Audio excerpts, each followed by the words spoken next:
All right. West we are. All right. Vintage House back in the saddle again. Hey, everybody. CJ Laurie Branch, our guest, Phedra Price. Hey. And of course, in the house, Kevin McFall, aka Mega. What's up, everybody? Good evening. Good evening. Hello. So we're waiting for one more person to join us, Miss Aisha Mays. She's having a little technical difficulties. So as soon as she gets it together, she'll be on the screen as well. But I hope everybody's doing okay. What a crazy week, right? A week. You guys are speaking. It's been a crazy day. Breonna Taylor. Oh man, I'm so upset about that. I don't, we could spend the whole night just thinking about that verdict or lack thereof. Exactly. You seeing any craziness in New York, Phedra? I've been inside all day, just in case. Just in case. I'm like, and it was a nice hot day, so I was inside. Yeah. We had Ruth Bader Ginsburg, rest in peace, rest in power. Yes. Very, very upsetting. Too much stuff is going on. So anyway. Heavy week. Indeed. 2020 has been a mother. That's all I can say. 2020 has been. I don't know. I think 2020 has been hard, but I'm wondering if there's some silver lining. What do you think? November 3rd. I'm hopeful. November 3rd might be a silver lining. If November 3rd doesn't go the way that we want it to go, what silver linings have we had? Let's just think about so far. It's been a tough year. Chicago's on fire already. Okay. What's up, Lauren? She's in helicopters. 2020 is rough. What? All right, people. Yeah. Chicago Public Safety Headquarters. Here she is. Aisha. Hey, hi. Hey, I can't hear you. All right, if you're just tuning in, you are watching Vintage House. Thank you guys for watching the show, for tuning in. A living room right each week. Just showing it off, just the living room, and then what is going on? That's my girl. All right over here. You do that, so we don't hear all the background noise. She's over here. Wait. All right, Aisha, you're gonna have to mute your phone or like turn off the TV in the background. It's crazy. All right. Out there, Davika Susan, thank you for saying 2020 is about waking up. Everybody woke? I'm up. Y'all woke yet? What do we need to do to wake people up? I have one suggestion, and I know this is controversial, especially with us. We have to read more, people. Oh, hell. It's hard. It's hard. I know reading is tough, but it is fundamental. And there's so much stuff. Yes, books, actual books. If you don't like books, go do podcasts, do articles, but there's a lot of information out there. There's no excuse now. Right. Like, let me tell you this. Facebook is not news. No. Except for us. But Facebook is not news. So everybody, like, seriously, do some research. What do you think, Phedra? Yes, I totally agree. So many outlets. There's no excuse now. None. You can text, you can email, you can FaceTime, you can podcast, it's like so many choices. So yes. So please stay informed. All right, we got some people checking in. And don't believe everything that you do. Some research. Right. That's what I'm talking about. That's what I'm talking about. There are reputable sources out there. Exactly. Check them out. Don't believe stuff. And guys, I'm gonna tell you one more thing. Quit promoting stuff you don't want to happen. You know what I'm saying? Like these bad articles and fake news and all that. If you don't want to see it, don't put it on your Facebook page. If you don't want it to come true, don't bring it into existence. And if you don't want to see people getting killed, don't post it. Like, who wants to see that? Because after a while, we get desensitized. Right. What's up, Alan King? Alan, Alan King has a lot to say, and he reads books too. Okay. Alan, we're talking politics, but we're about to get into house music. You can't avoid politics today, all day. So, yes. Anyway. House music is a movement itself, so we have to be about all things cultural. 100%. 100%. But people, please stop posting this crazy stuff. I see so many crazy things that you don't want to happen, and yet we're promoting it. promote what you want to happen. Promote who you support, not who you don't support. Quit putting Orange's name in your mouth and on your feeds, because every time you do that, we enable him and his supporters. If Orange is not what you want, don't do Orange at all. But you do have to be cautious about his undertakings, because he's nickel slick, and so there is some level of awareness. Yeah. To your point, don't promote the garbage. Right. I'm reading a book now, Hate Monger. It's all about the clown and his supporters. You know, it's a white supremacist movement.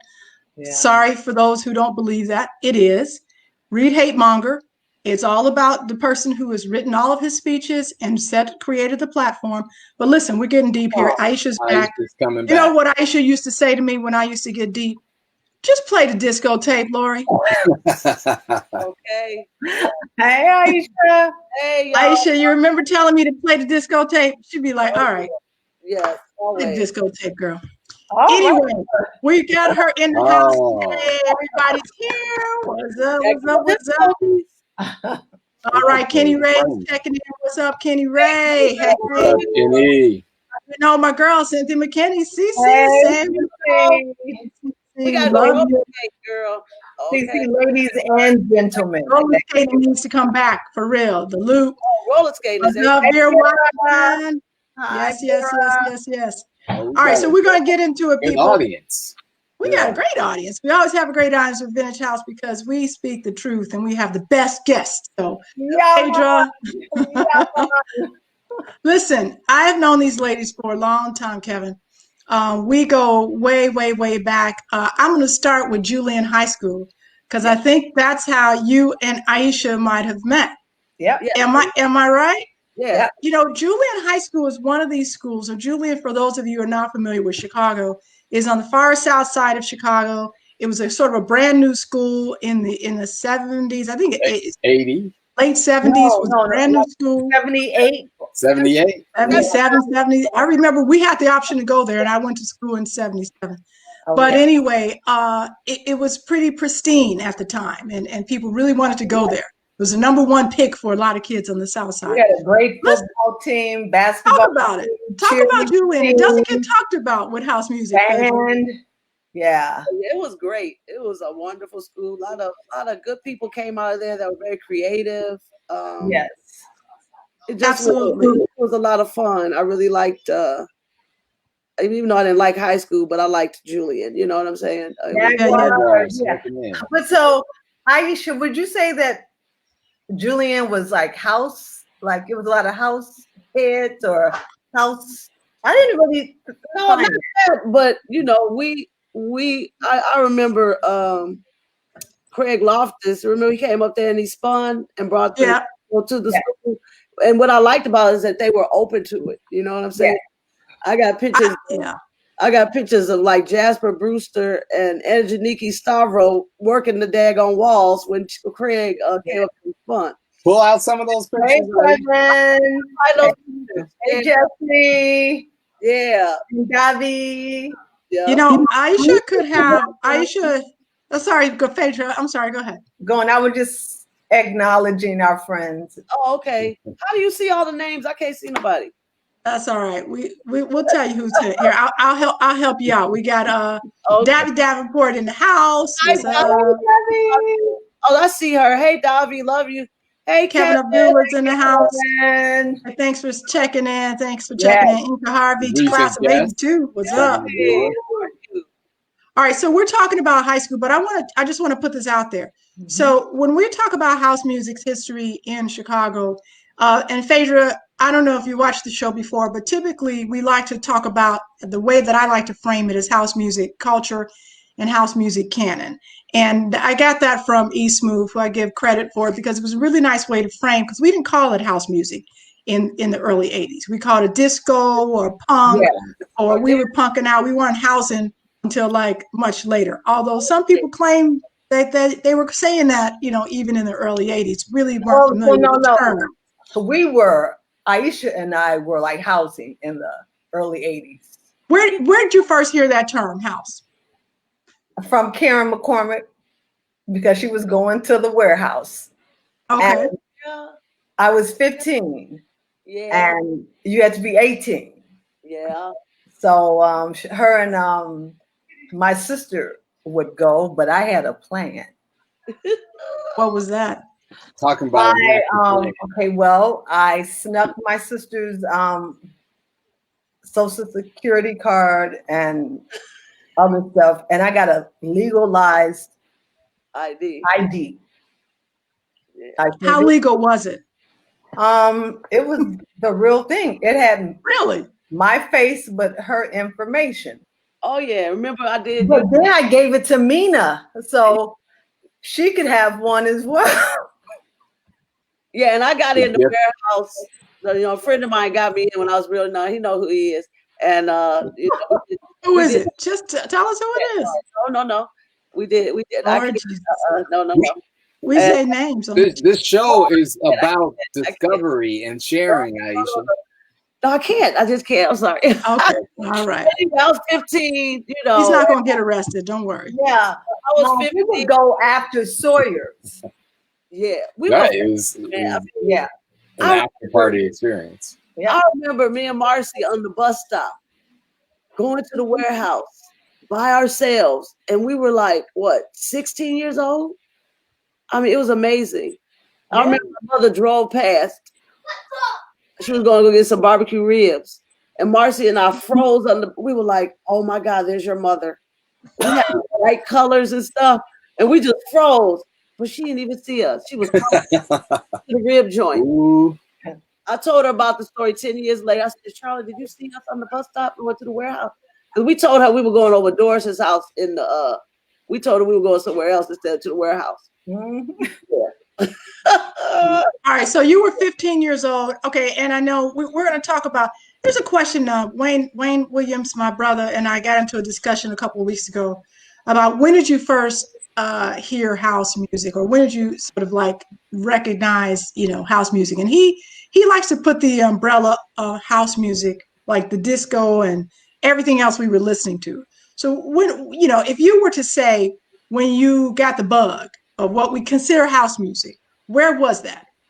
For me, I would say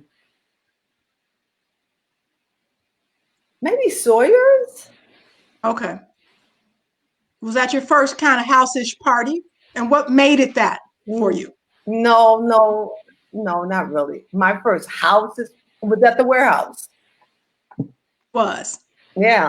It was before Sawyer's. It was before these clubs that we like talk about. No. It was during that same time because I started going to the warehouse when I was 15 because I had the ID. Right. So you said you were leaving Sowers and going to the warehouse after. Yeah. So it was a combined experience. Yes. And it was great. It was great. Okay. The loft. Says the loft. Yeah. Oh yeah. Aisha, when did that happen for you? So, you and Phedra around the same age. You're a few years younger than me. I was underage going to the warehouse, so I know you were underage. But if it's not the warehouse, well, tell us your story. Well, when I was a freshman at Julian, I met a little young lady named Leslie Lassenby. Yes. Leslie Lassenby was very popular all around Chicago at different schools. And so we started hanging out and we just started going to all different. I was already going to Mendel parties on the weekend. Okay. Audrey and I were going there on the weekend. I think I was like 12, 13 years old. Okay. And we were also going to the talent shows Mendel used to have, which were off the chain. And then Morgan Park had talent shows too. So we were going there. I was in 8th grade, okay, doing that. And then when I met Leslie just kind of exposed me to a lot of different other schools and just a lot of different things.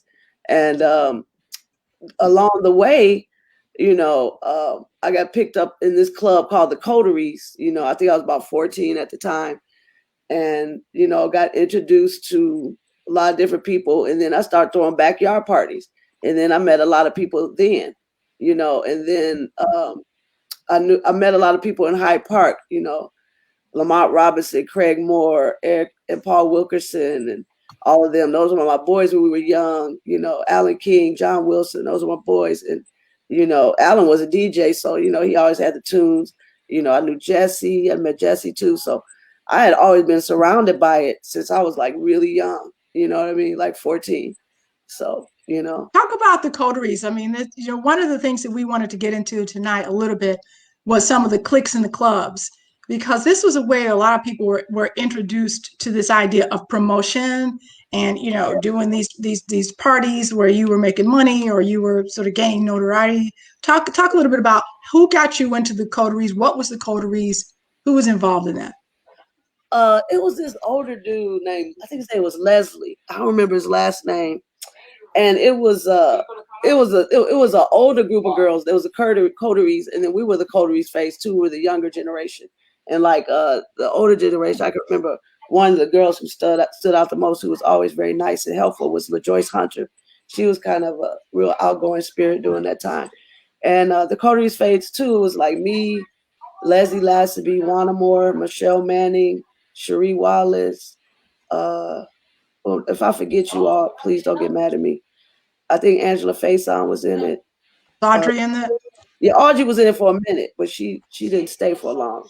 Yolanda Butler. Who? Yolanda. Was it? No, I don't think they were in the coteries. No. Doris. So what did the coteries do? Tell me what was it's a big group of women. Right. We threw parties. Leslie would set up the spot, and and we would throw parties. And who were your DJs and how did you do promotion? Talk a little bit about that process. You guys were 15 years old, 16 years old doing these big parties, Coteries, I was about 14. Wow. Yeah, I was that young. Yeah. I think, I my memories always like, with Allen King always being around and being a DJ, but I'm not sure if I don't think he DJ'd the coteries parties. He may have, I'm not really sure. But the Loft, the famous Halloween. Yeah, that was Vertigo. I remember that Vertigo's Halloween party. Yeah, that was Vertigo's party. That was a big party where the floor always caved in. But I think it was another party. The floor was always almost caving in at the Loft. Let's keep it real. A party because I know we had a sleepover, and it was a big party going on at the Loft, and the young coteries, yes. The young coteries phase two, yep. But it was Alan, remember it was I think I was with you that night too, Alan. We were outside the Loft, and we couldn't get in because it was too crowded. Was that time? There were several parties like that. Yeah, we couldn't get it. But I think I don't know if the coteries were giving a party. Whatever party was going on, I was supposed to be there, but I got there too late and I couldn't get in. So it was just that pack. And I look back at those times, and I'm like, we were so young. We had it together. Helen and I, Helen Bailey and I, we would throw parties. I mean, we would get together, get the place rented out. Definitely a chosen few was our, DJs, Alan, all the time.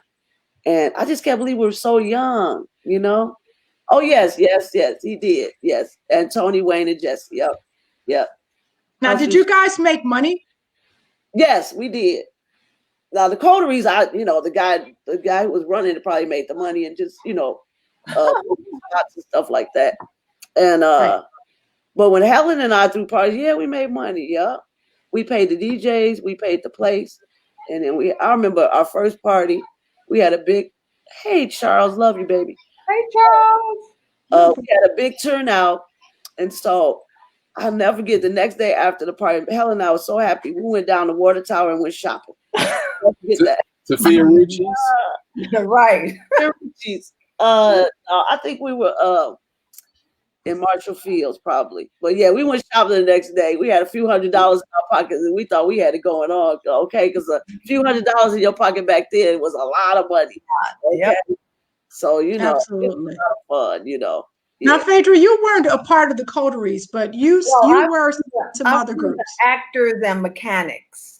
Okay, now tell us about actors and mechanics. I know there's some actors and mechanics.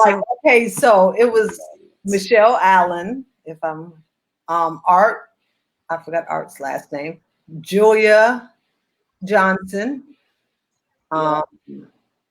Tracy Johnson, who else? Aisha. Was Kevin York and Charles Walton in that? Were they in that?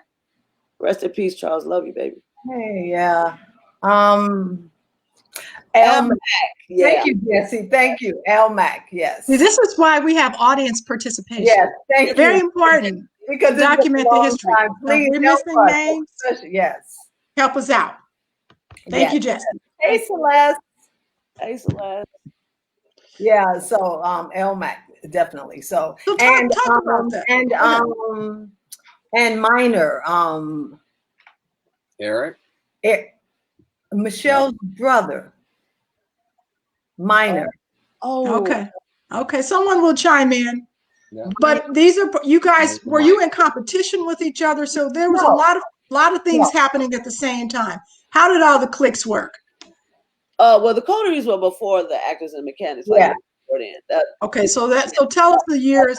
Aisha, we had dissolved. You know. Was that before 1980? After when did that happen? The coteries was 1980, definitely. Okay. And the actors and mechanics was a little bit later than that. Yeah. Maybe 80, 81. 82, yeah. And Aisha, you were also part of Just Us, which was another incredible group. It was a group of us. Julian, mostly. Jennifer Brewster. Kim Bishop.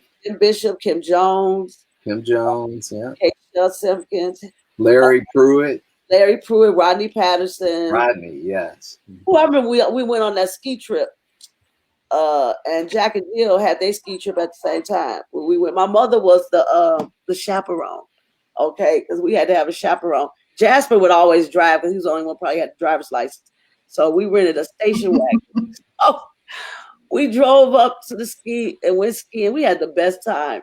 And Jack and Jill was out there, and everybody was playing disco and stuff back then. You know, I didn't really go to the parties at the ski places. We were skiing a lot, but we hung out. And then I'll never forget, like, Jasper still had the rent a car, and he came and picked us all up. We went to see K-Dub was part of Just Us. Yes. Who? Kevin Westerfield. Kevin Westerfield. Oh, yeah, of course. Yes, definitely. Thanks, Alan. And we went to go see Rocky Horror, which was a big deal back then. Rocky Horror Picture Show at the Biograph. Yeah. At midnight. What's up? Yep. Bring your rice and toilet paper and your raincoat. Yep. Any other Rocky Horror fans out there? Yeah, we did do that. We were some strange black kids, if you think about it. No, like we were very open-minded and like just kind of absorbing everything. Yeah, we were. Multi-dimensional. And Neos and Smart Bar.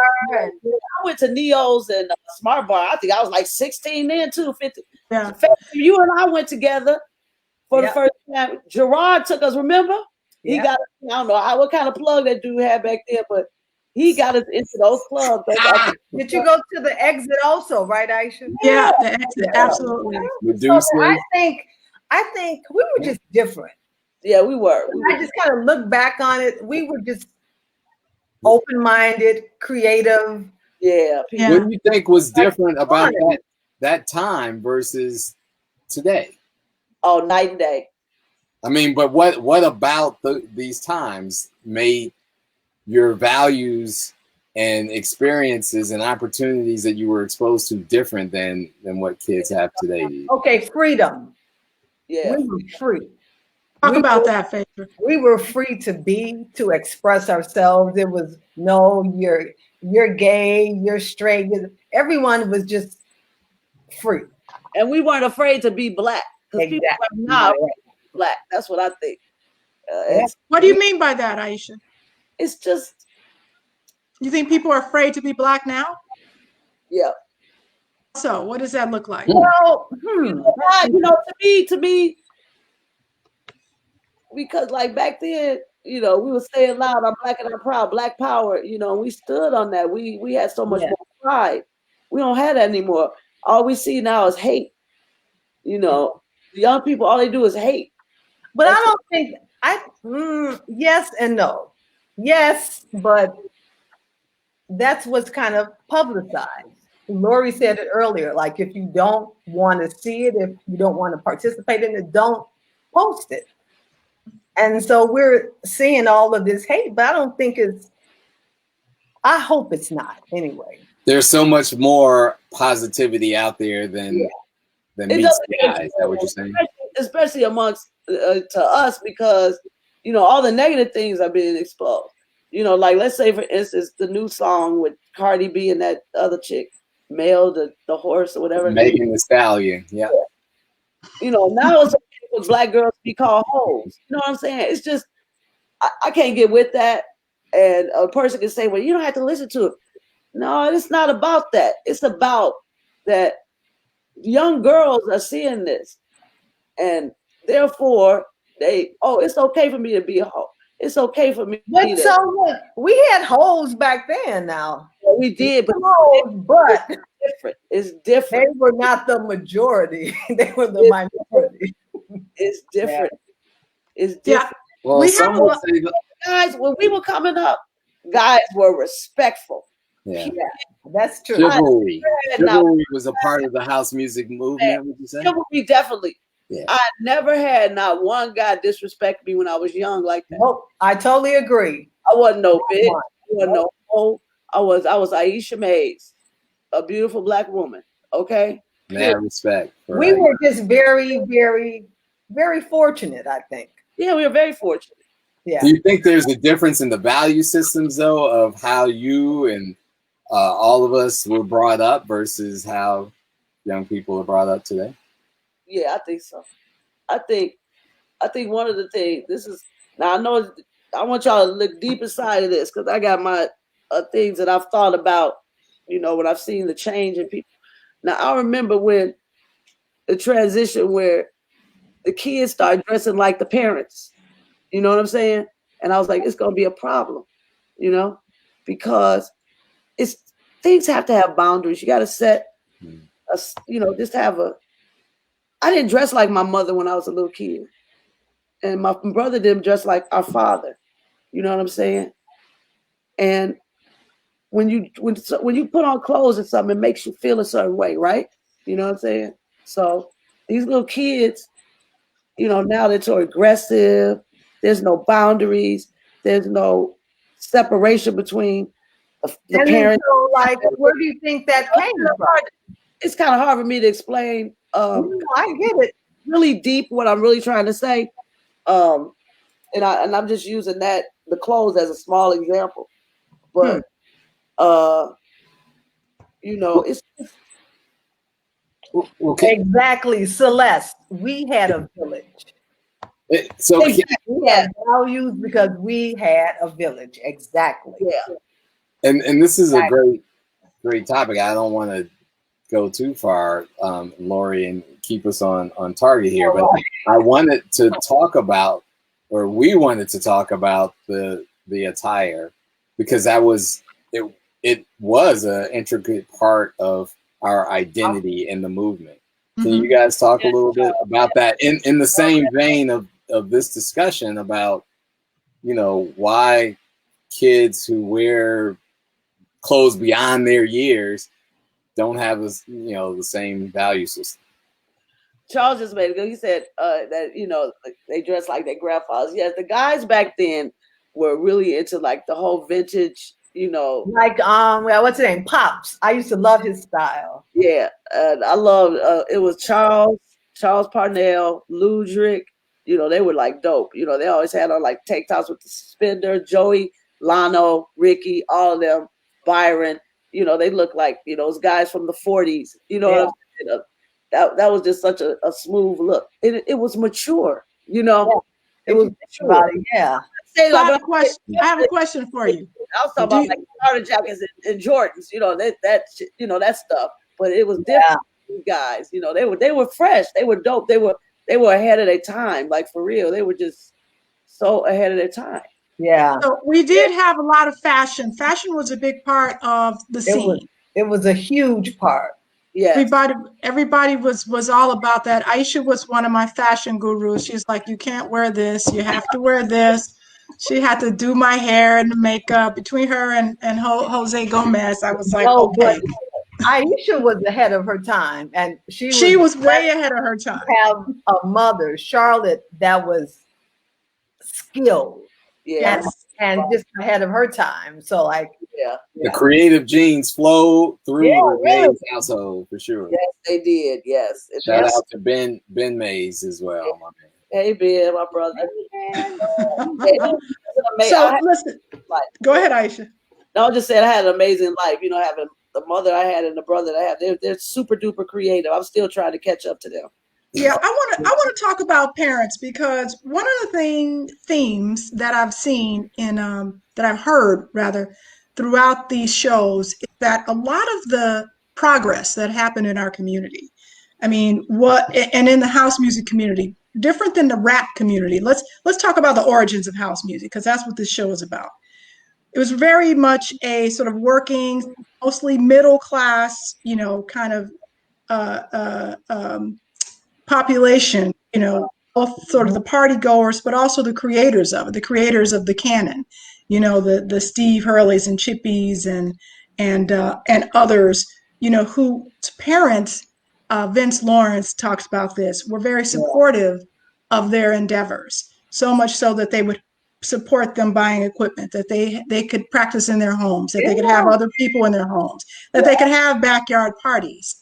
And that is, I think it's an element that we don't talk a lot about in house music. Is sort of how we had this generation before us that was seeing sort of the beginnings of something special and recognized that and supported their children. That there were a lot. Not all parents were supportive. I mean, mine kicked me out of the house, but later on they kind of came around. They didn't kick me out because of house music. They kicked me out because of disco. But I'm kidding. Right. It's ruining your life. You got to tell us a famous line when we got out. We went out one night, Lori. Yeah, you could tell them that famous line. Me and Aisha used to hang out a lot, and we were going to some club. This was like in the mid-age. I think we were going to Heroes, right? And Aisha would, she would dress her friends, and she would tell, if you didn't have it, she'd bring it over, like wear this skirt, wear these stockings, Yeah. And this was before it was popular. I'll let you tell the rest of the story, Aisha, because it's funny. We were at Lori's house. I had made her all up and everything. We were about to leave, and Lori's mother was like, "Don't call me when they you all get arrested for prostitution."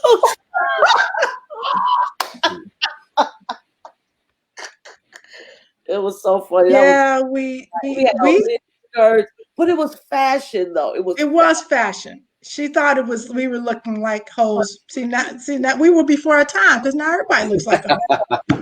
And I mean, you guys, we just had on like black lycra skirts, which are a dime a dozen now. But back then, people would look at us like we were freaks. Wow.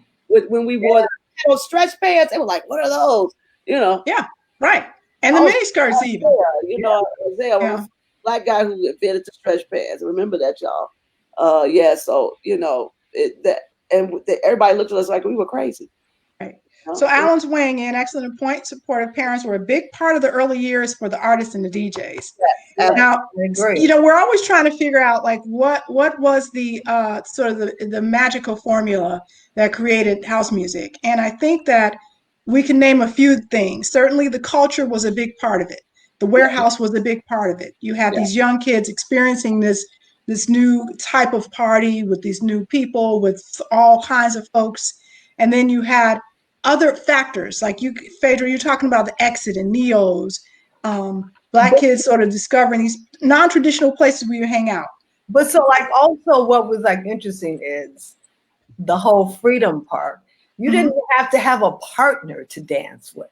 True. Right? You can dance on the wall. You can dance with your friends. Like it wasn't like I have to wait on a guy to ask me. And that was fantastic for me. Yes. Yeah. Me too. And then it just kind of freed you up to be. Yes, absolutely. Yeah. Talk about some of the places that you guys can remember. And the way I'd like for you to do it is like this. If you could transport yourself back to one of the most banging times that you had in house music history, in early house, disco, whatever, take us back. What would we see, hear, some of the tracks? Who would be smiling at you? Sort of describe a scene for us, Phedra. Okay.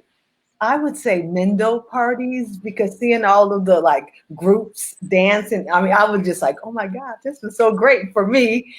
that was the time, and I would say, And Mendel was, for people who don't know, yeah, a tell us about it. all boys high school that gave these almost like sock hops because it was in their gymnasium, right? Mm-hmm. Mm-hmm.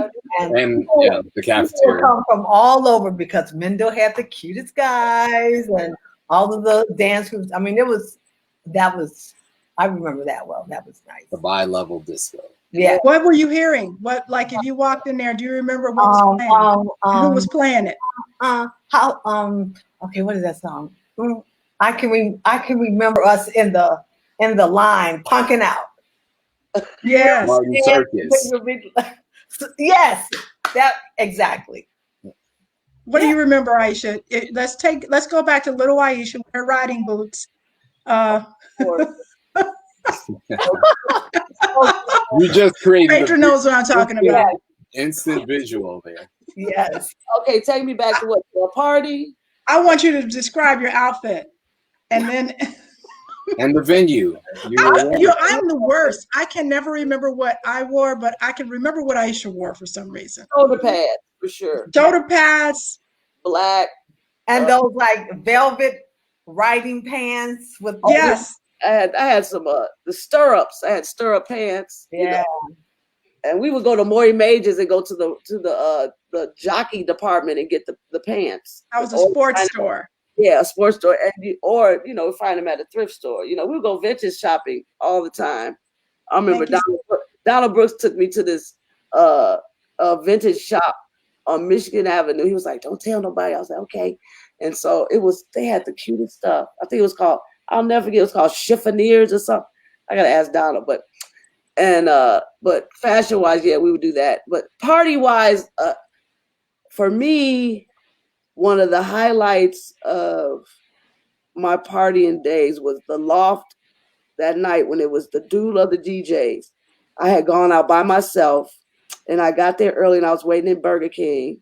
And I'll never forget, I saw Ben Perez and he was in Burger King and they all looked at me like, this little bitty kid is about to come in the party. I was like, ugh. And then I went in and the music was just so amazing. And I was just in heaven. And Alan was spinning and he was, I don't know if Alan won, but he was right up there with everybody. But that was one of the best times I ever had, was that party. And the plugger was beautiful because Craig Rex Perry drew the picture. And I was just a big fan of his because he's a gifted artist. And I was just in awe of his drawings for the flyers. They were just amazing. Yeah. Well, that was one of the fun There were no computer graphics to generate the pluggers and designs back then. Right. Just think of how raw and just creative we were. It was we were back on it now. We didn't have no tools. No. We didn't have no tools to do this. Remember the spot where everybody's get their flyers made under the tracks? Does anybody remember that place and the name? Please, somebody. It was a spot about the L where this guy used to print out the flyers for us. I cannot remember. We've had some folks on the show that did call out the name of at least the place where you would go get the posters. Pure Illustration, was that the name of it? It was no, that wasn't the name. Oh, you said Pure Illustration as far as the he was just talking about like what you were saying. That was pure. Yes, it was. So yeah, we need to know what that spot was under the L. Yeah, underneath the L. I think on Lake. Yeah, somewhere like that. Yeah. Yeah. And I want Phedra and Aisha. You've seen the show and you've heard us Pronto printing. Was it Pronto? Leonard said Pronto. I don't know if it was Pronto. That might have been later. Might have been Pronto. Pronto, I think, was for the posters. Street poster fly. The posters flyer spot. Okay. Well, anyway. Yeah, there was this dude that worked there that everybody knew his name. I don't remember. It may have been Pronto. Yeah. It might have been Pronto. I know they did the posters for sure. We used Pronto printing for a lot of stuff too. Yeah. So we talk. You guys you're not going to believe this, but it's already like 9:43. So we've got like 15 minutes left in the show. But what I want to get to is this. You were around like sort of in the beginning phases of this. You know the players, they're your friends, they're your colleagues. You know, you've grown up, you've both become beautiful, independent women, artists. Phaedra's like acting now in New York. No, I've been acting since I was a kid. I've been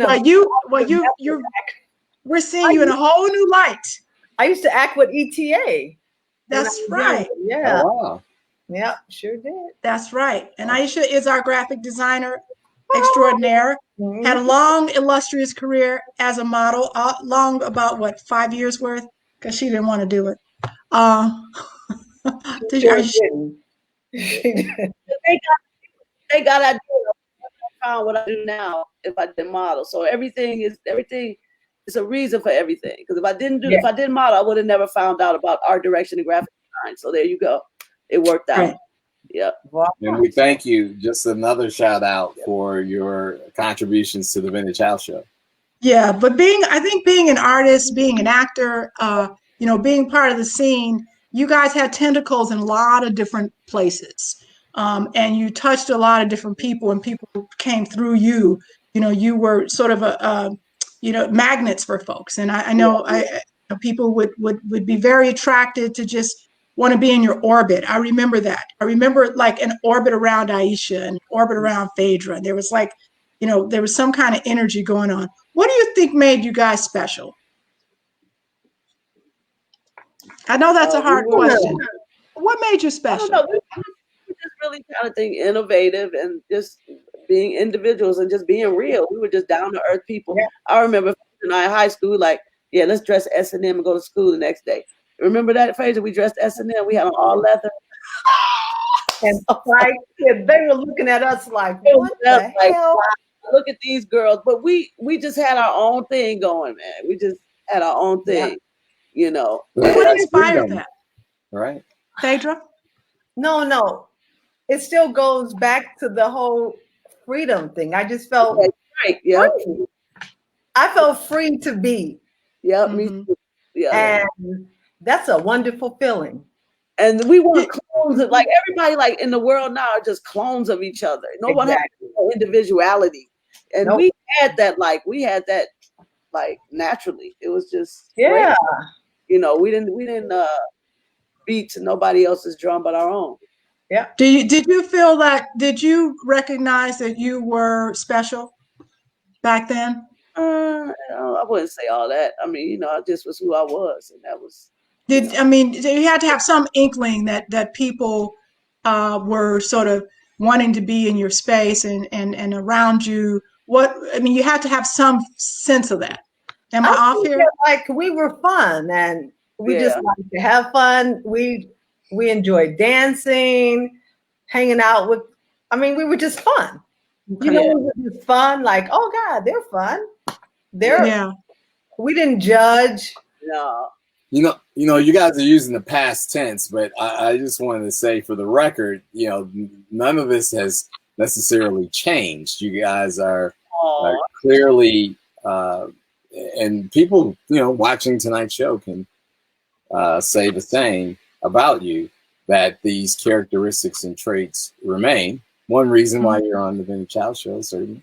But always been an admirer and certainly one of those people in that orbit. I can remember some of your backyard parties, Aisha, and I remember Phedra I was from at a distance because I was a little older, but definitely good people. Thank you, Meryl. Thank you. Well, I was a fan too, and I had to try to hide it because I was trying to be a cool DJ. But I was always like, "Oh, who are these cool girls?" Like, well, how do I get down with that? Cool to me. You were the cool girl. No, I was hiding it. I was hiding behind the decks. I was so shy. Exactly. Really? Very shy. Here you are co-hosting the best house show on. I was a late bloomer, I remember. So thank you, Candace. You were amazingly confident too. What you say, Aisha? I remember you seeing you at the warehouse. I didn't know you then, but you stood out to me. You had on this blue taffeta skirt. You were just standing. I was like, oh, okay, she's fresh. You know. Yeah. Thank you. So Charles Matlock just says discussions make you think about the club days. Okay, Robert, you guys were the it girls. How does that Hey, feel? Charles. Hey, Charles. I mean, you know, It was fun. Like we had fun. We had a lot of fun. You know, we went through a lot, and it was just cool. We had a good teenage year. yeah. I mean, I kind of, I'm asking you this, and I was one of those folks who was observing and like, I want to be down with those cool girls, because I hung around with all guys. Yeah, I was shy, Leonard. You remember? I think that you were also approachable, and one of the beautiful things about your friendship with each other, and certainly my friendship with you guys, is that I realized that beautiful people can be kind and can be considerate and can be welcoming and generous and of spirit. Yeah. And I always felt that with you, and I think many people did as well. Very generous, and I really appreciate that. All these years later, I still appreciate it. And Alan's supportive also. I found that like back in that time, people were supportive of each other. It wasn't a competition. It wasn't a competition. It was not a competition. We were not in competition. Like my boy Rodney Patterson, who I love so much. He's the most talented. Oh my God, he's the most talented guy ever. He is so supportive of me. Yeah, and me as well. Like to this day, so supportive. Like We gotta get Rodney on the show. Rodney needs to come on the show. Have lots of stories with Rodney. Rodney used to throw parties and everything too. You remember that McClinda's? Yeah, I still got. Yeah. Oh wow. Yeah. From that party. Yeah. Okay, so I have another question just to take us in this direction. You've heard a lot about, house music has evolved over the years. We've all grown up. We've all, moved on to other things while keeping house in our heart. We never leave it. That's why we still do it and play and hang out, what have you. Right. What do you think has been left out of the story of house music? You've seen documentaries. I'm sure you've watched interviews. When you're watching this, what do you feel like people are still missing about the story of Chicago house music? Okay, well, I saw Hans and Kevin on the show, and like Hans said something very important. Like it was about the DJs, but it was about the people and the promoters also. And I never see that. You're right. No, it's just about the like DJs only, and without us, they would just be there by themselves playing. And so I thought that was very valid. It was a really excellent point, because back then there weren't a lot of star DJs. We kind of knew who they were, but people weren't standing there, staring them down all night, right? No. It was like we were giving them energy as well. Yeah, as well. know, I mean, but then with the popular, like I mean, we would only go to certain parties. We definitely went to if a party has a DJ we didn't know, we're not going. You know what I'm saying? It just really. So the DJs were important, but they weren't the only thing. Well, what? And I mean, I think you brought to light the importance of the cliques and the clubs that promoted parties as well as were and supported the DJ. Yeah, they were present. By hiring them. That was important as well. I feel. Yeah. What else is missing when you're watching these interviews? I mean, if you could say, I wish they would have interviewed this person, or I wish that this subject would have been brought up. Like, so we talk about class, being an element in house music, something that's, we've talked about in the past, that this was not like rap music where it really came from the projects in the Bronx and out of Compton. And out of sort of the places where things were rough for people, and it was an expression, of this youth, of unbridled energy that really needed to get out. Where house music was more of a curation, it was more of sort of a combination, a lot of different elements that created this new sound that got discovered, and sort of passed on. Right. Yeah. So what would I like? Kevin, when I think, the dancers. I would love to see the dancers showcase Yeah. because it was about the dancing as well. And we all had our favorite dancers. who were your favorite dancers? Yeah. Pop, Like to see, I Dwight, just like to see, that lady Diane. Gentle, Remember the lady? and Kat, and Karen McCormick. Oh, I used yeah. to love Karen dance. I watch her dance too. Yeah. Remember that Aisha, lady, what was the name? the lady Diane? Oh yeah. Yeah, she could. She was a dance. I used to love watching her. She was Yeah. like a ballerina or something. Like she was a real A little formal training. But no, I think they like dancing also because it was freedom dancing. Like I said, you didn't need a partner. So like that would be nice to like see the dancers showcased, the promoters. Yeah, promoters. So now I want to switch gears a little bit last few minutes. And I want to dig a little bit deeper into some of the people who were responsible for for house music's culture. We talked to Robert Williams a lot, and we talk about the Warehouse, and we talk about Ron Hardy and Music Box. Lots of those places. If you had to, I got to ask you the question. We asked a lot of people this question. I think I know the answer you're going to say, Aisha, but I want you to say it. What was the difference between the Music Box and the Warehouse? And I thought the power plant music. I thought you were gonna say the power plant. And now I want to just start with those two. The Music Box and the Warehouse. It was just different because it was different. First of all, Ronnie played different than Frankie played. It was just two different kind of. Which one did you like better? Well, when the Music Box was open, the Warehouse was already closed. So, you talking about the Music Box on 16th or the one underground? Underground. Whichever one you want to choose, but I think they were both open at the same time, weren't they? At some point, the Music Box. The Music Box and the power plant when it was underground, we used to always like, we gonna go listen to Frankie or we gonna go listen to Ronnie. It just depended on what kind of mood we were in. Yeah, I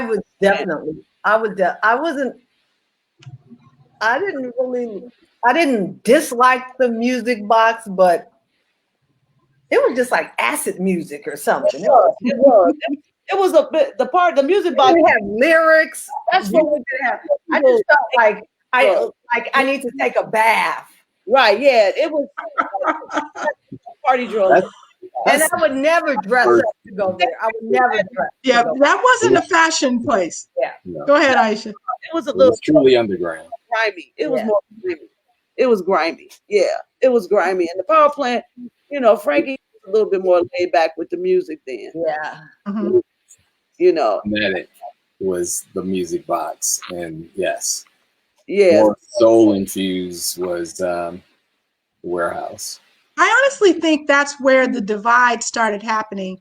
And if it wasn't for the Music Box, I don't know that we would have house music. If it wasn't for Ron Hardy, I don't think we'd have house music.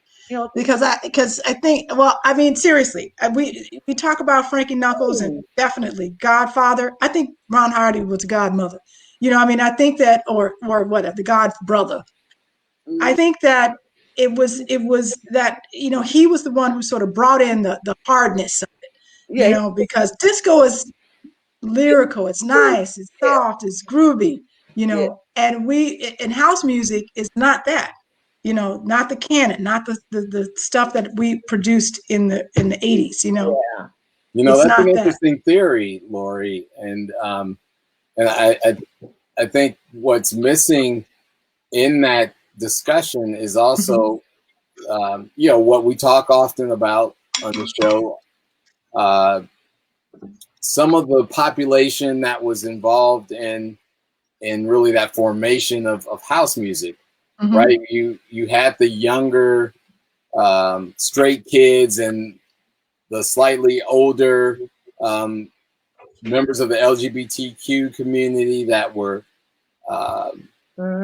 starting to come together, and from that that confluence of people, I think, is what also led to the emergence of house music. But you also, one other element, and I'm part of that crowd, was you had the young LGBT crowd who was doing both.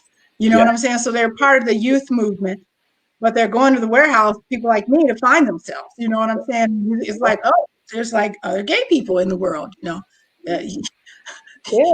In there. So you know, there was a few really distinct crowds that came together, and I really think that's what made that happen. I agree. I don't know that we just saw for the origin of house music. We just figured it out, everybody. If you're watching, we just figured out the origins of house music. We know exactly the calculus, what went into it, the people, the time, the places. So no, just kidding. I'm really kidding. But is there anything else? Are we missing something? Something that needs to be said about house music that has not been said yet? And if you're watching, what is the story missing? Okay, what about people that actually back then gave house parties? Have you all talked about that? Like just not the clubs, but actually. I appreciate that. We don't talk about house parties a lot. Talk a little bit more. Backyard, the basements. A lot of people gave parties at their houses, and that played the dance disco music, and people came out. And they were a lot of fun, like for real. They were that Sandy and Everett. I don't remember where that house was, but I remember being there. I used to give some house parties, Aisha. You remember at my what neighborhood, Phedra? 97th and Prairie. Okay. I did a couple of backyard parties. Okay. Yes. 97th and Prairie and Jeffrey Manor, Aisha. I remember a party. The first one, Craig Moore, Robinson, and Eric Wilkinson spun that one. And Herbie Bertha always supplied the equipment. Yeah, we don't talk about Eric as a DJ. That's true. I forget, you know. Eric Wilkinson, he was playing like Craig Moore and Lamont Robinson. Those were my boys back then, and still I love them. But they were DJing back then, and they, you know, I got pictures of them in my backyard. Yeah. And when were people? Do you remember the first person mixing? Because people did house parties. I had one when I was in high school, but one record, next record, you know, like when was those first house parties where actually you had a DJ who was blending? Well, I remember. I don't know that this wasn't the first, but it was one of my first experiencing.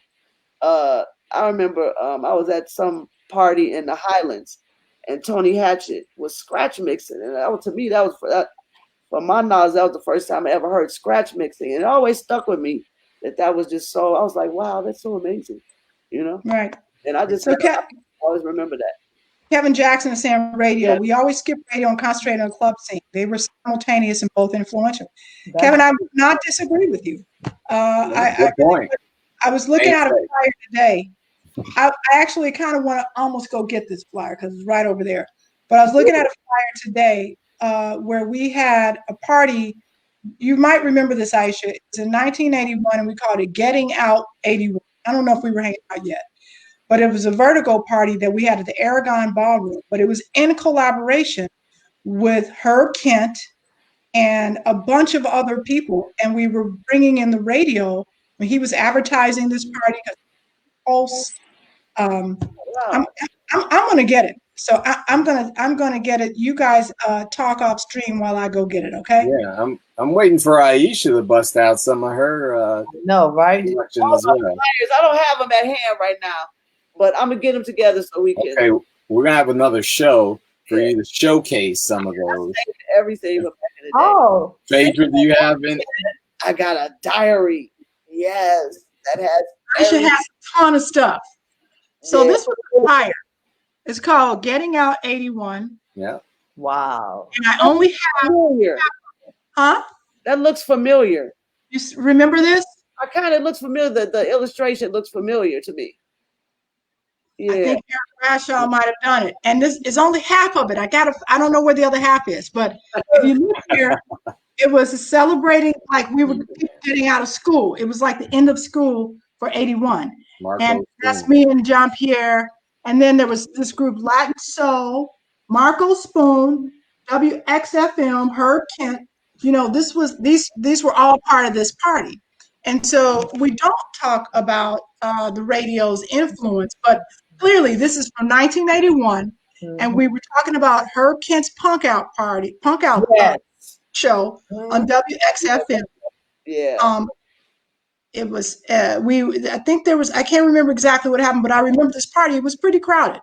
So yeah, we don't talk about that enough. Lauren says we don't talk about the sound rental guys either. The Dwayne, yeah, no. not enough. Oh yeah, like back then it used to be Herbie Bertha that he had all the equipment. Remember? I do. Uh-huh. So hey Vince, Mick. Hey Vince. Hey Vince. Love you. What's Thanks up, for watching. Vince? Joey did the party at Tiki Room. And Alan said you saved everything. So Aisha, I think that we're issuing a little bit of a challenge to Aisha right now.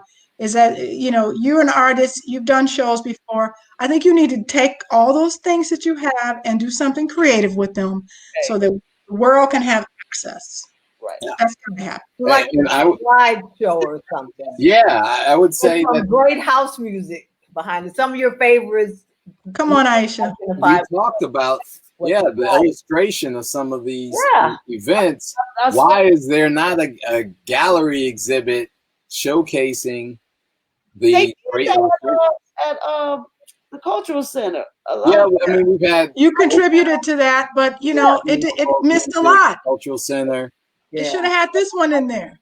But I think a lot of my flyers were in that one too. Yes. Yeah. So listen, we have killed an hour, believe it or not. Wow. I know it goes fast.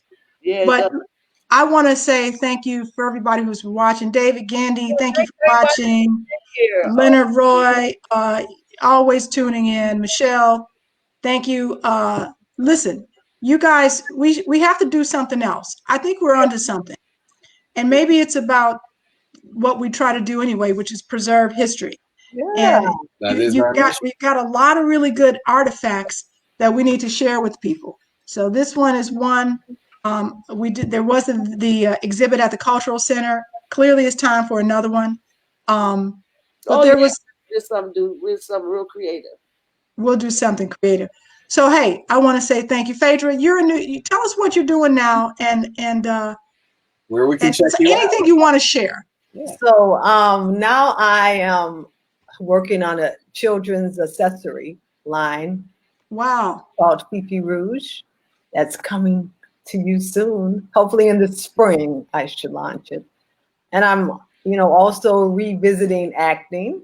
I see. And also working on a self-care line. It's called Phedra Celine. Nice.